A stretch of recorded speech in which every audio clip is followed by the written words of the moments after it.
Barsaga mo yan. Umagat kami dalawa. Sabi niya, hindi pa daw siya panahon. Hindi pa panahon. But many years ago, the Lord allowed me to test the waters when I worked in Singapore. So alam ko na. At nung nagpunta kami sa America last year, alam ko na, I already have, the Lord has given me the experience. I already have tested the waters. How it is to work. How was it to work internationally? Yes! Pwede ba natin i-request si Pastora Lisa para ipag-pray?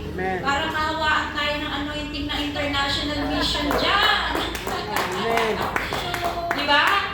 Kasi lahat naman tayo ay magkakasama sa paggawa ng gawain ng Panginoon. Kung ano ibinigay niyang misyon, gagawin natin ng buong puso, ng buong lakas, at ng buong kaluluwa.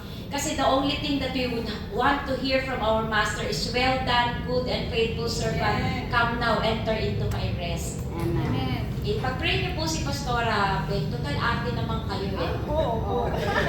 Tayo po tayo mga kapatid na lingkod. Yes. Thank you. Bang. Bang, bang.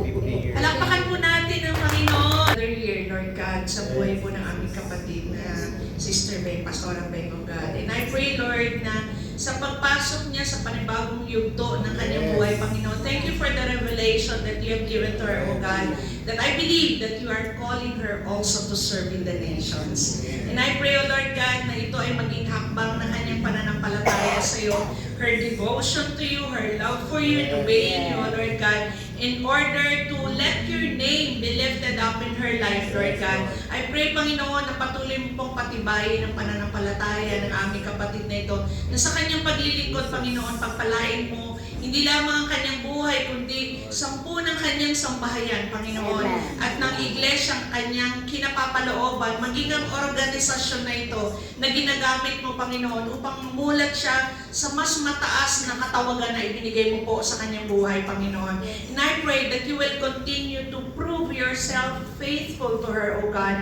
in the name of Jesus. Marami ka mang ipapagawa sa amin, Panginoon. And we are also excited, O God, on what you are doing, O God, all throughout the world. Kaya, Lord, bilang nakikiisa sa gawain ito, sa umaging ito, salamat, Panginoon, na patuloy namin nararanasan ang presensya ng iyong Espiritu Santo. At ibuhos mo po ang iyong anointing, Lord, all throughout the day, O God, so that we will continuously be excited, Lord God, and feel the joy of the Spirit in our life as we celebrate the birthday, O God, of our dear friend. We bless you, Lord, we love you, and we thank you. In Jesus' name we pray. Amen.